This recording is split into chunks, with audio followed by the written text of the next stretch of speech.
ایک شخص نے حضور سے کہا کہ حضور مجھے کوئی وصیت کیجیے۔ حضور نے اسے ارشاد فرمایا کہ تو غصہ نہ کیا کر۔ اس نے پھر کہا مجھے وصیت کیجیے، تو آقا کریم نے پھر فرمایا غصہ نہ کیجیے۔ اس نے پھر کہا، یہ بات ایک بار نہیں، اس نے کئی بار حضور سے پوچھی۔ وہ کوئی اور وصیت طلب کرنا چاہ رہا تھا کہ یہ تو ٹھیک ہے، کچھ اور وصیت بھی کیجیے۔ اس سے ایک تو اس شخص کی ذاتی صورتحال ایسی ہوگی، اور دوسری یہ ہے کہ اس نصیحت کی اہمیت کے پیش نظر کہ غصہ جب انسان کو آتا ہے تو وہ مغلوب ہو جاتا ہے اور بہت غلط فیصلے کر بیٹھتا ہے۔ اس لیے بار بار ایک نصیحت پر تاکید کرنا اور اس کا تکرار کرنا اس امر کی طرف توجہ دلاتا ہے کہ ہمیں معاملات کے اندر بہت معتدل رہنے کی ضرورت ہوتی ہے۔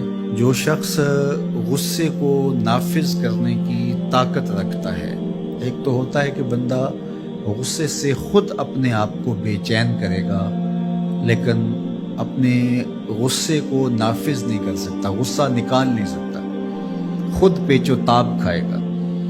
لیکن یہ وہ شخص ہے جو غصے کو نافذ کر سکتا تھا، اس کے پاس طاقت تھی، لیکن اس نے اس کے باوجود غصے کو ضبط کیا۔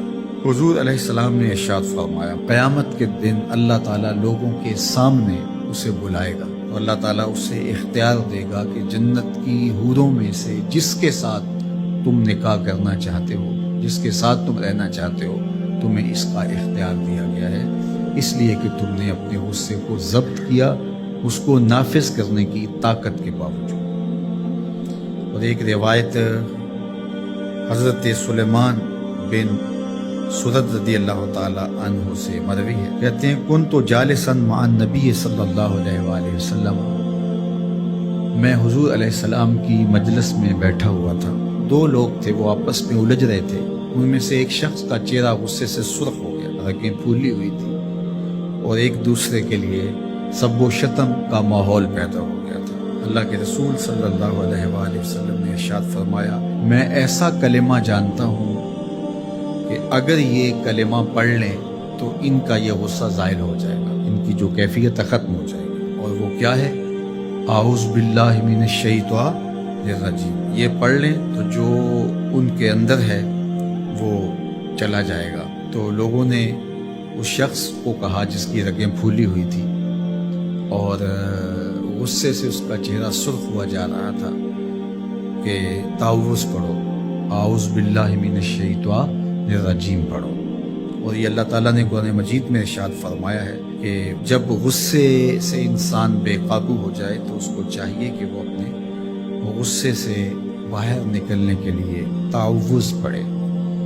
ایک روایت میں ہے، اللہ کے محبوب نے ارشاد فرمایا، تم میں سے اگر کوئی شخص غصے میں آئے تو وہ خاموش ہو جائے، تو خاموشی سے غصے کا لیول نیچے آنا شروع ہو جائے گا۔ اور ایک روایت میں ارشاد فرمایا، جب تم میں سے کوئی شخص غصے میں ہو تو وہ کھڑا ہوا ہو تو وہ بیٹھ جائے، اور اگر اس کا غصہ اس سے زائل ہو گیا تو ٹھیک، ورنہ لیٹ جائے۔